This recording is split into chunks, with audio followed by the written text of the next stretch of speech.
Take a look at your mock draft, and we'll do it quickly. I know you got to run.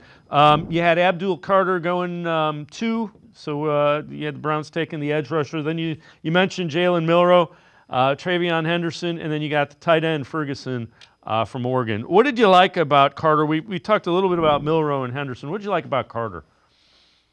I mean, I just like his productivity as a pass rusher in obviously a really difficult conference. And the thing for me is the Browns have never really found a true pass rushing partner for Myles Garrett. He's had to shoulder the burden of that work. Now, you look at the Myles Garrett situation, whether he does, in a twist of fate, end up being traded away from Cleveland if the Browns change their position and decide to move him.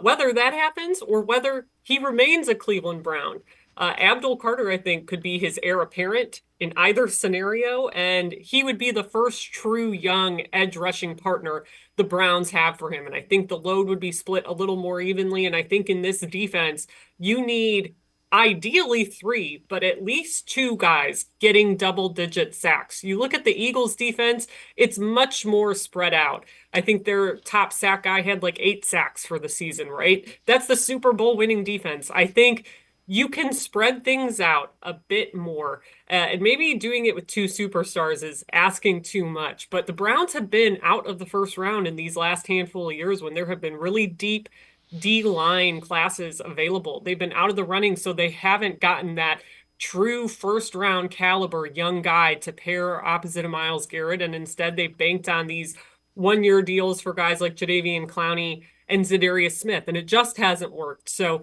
I think when I looked between him and Travis Hunter and what do the Browns need more, I went with that edge rushing heir apparent slash partner in Abdul Carter.